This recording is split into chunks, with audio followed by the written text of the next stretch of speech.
Ya, belasan anggota DPRD Padang Pariaman, Sumatera Barat, Selasa siang melakukan kunjungan kerja di Kabupaten Sleman, Yogyakarta. Ironisnya, kunjungan dilakukan di tengah bencana banjir dan longsor yang melanda sebagian wilayah Sumatera, termasuk Padang Pariaman.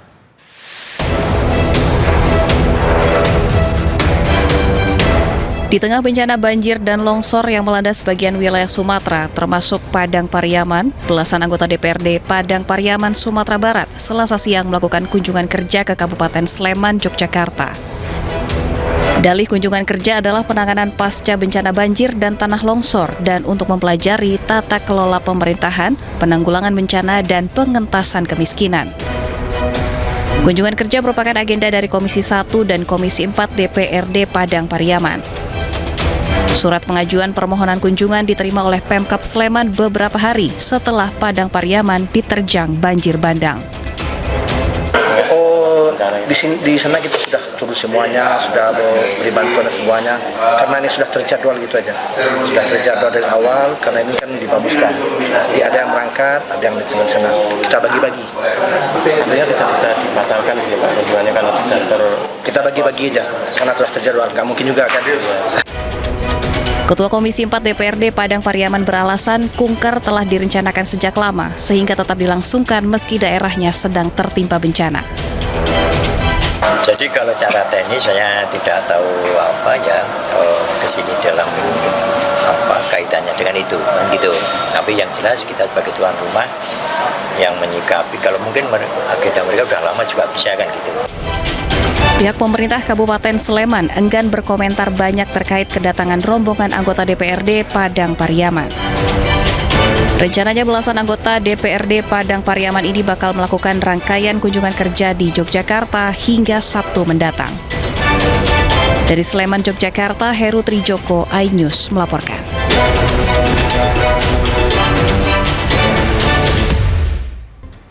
Pemirsa, Wakil Presiden Gibran Rakabuming Raka mengunjungi posko pengungsi banjir bandang di Nagari Salareh Air, Jorong Sungai Pasak, Palembayan Agam, Sumatera Barat. Ya, dalam kunjungannya Gibran memastikan kehadirannya untuk mempercepat pendistribusian bantuan ke korban di Kabupaten Agam.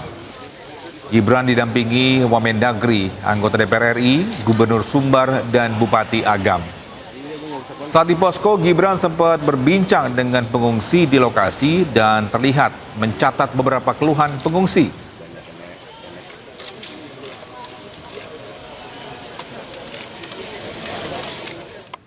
Sementara itu, penyaluran bantuan terhadap korban bencana dengan skema air dropping jadi sorotan publik karena bantuan rusak setelah mendarat. Kapolri Jenderal Listio Sigit Prabowo akan evaluasi mekanisme penyaluran bantuan tersebut.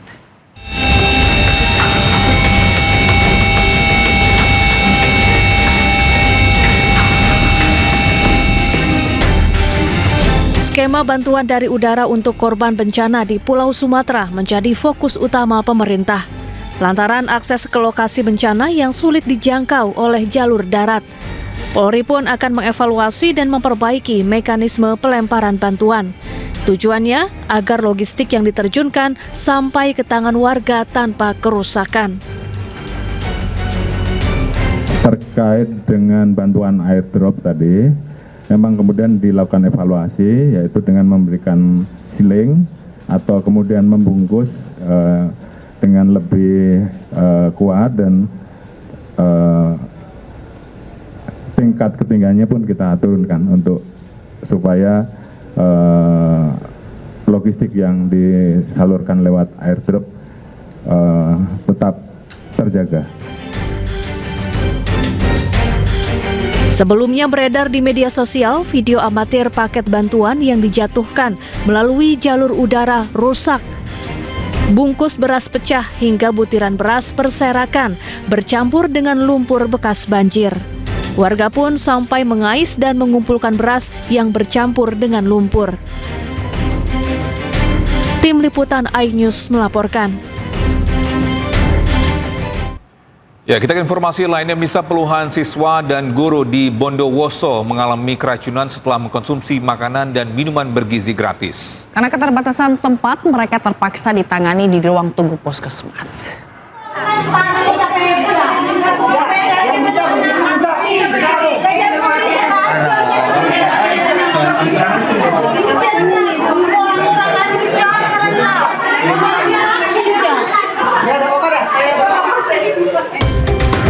Suasana di Puskesmas Sumberwuringin, Bondowoso, Jawa Timur mendadak panik. Puluhan siswa TK hingga SMA mendadak berdatangan dengan keluhan pusing, mual, muntah hingga diare. Diduga mereka mengalami keracunan makanan setelah sebelumnya mengkonsumsi makanan bergizi gratis di sekolah masing-masing. Bu guru korban ada seorang bu guru TK.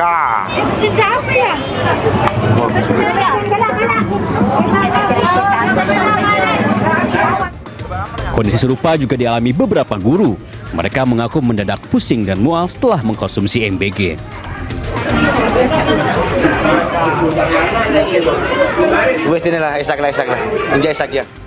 Akibat keterbatasan ruangan dan tenaga medis, para siswa dan guru terpaksa harus dirawat di ruang tunggu.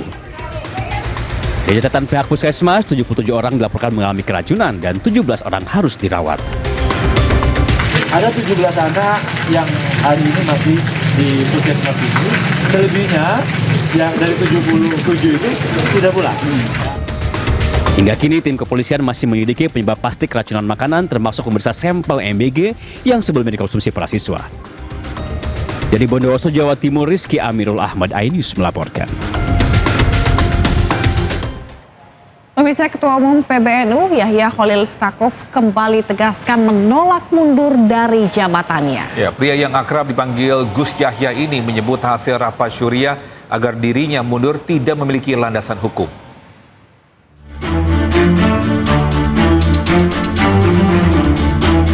Ketua Umum PBNU Yahya Khalil Stakuf kembali mengeluarkan pernyataan tegas menanggapi desakan mundur dari jabatannya.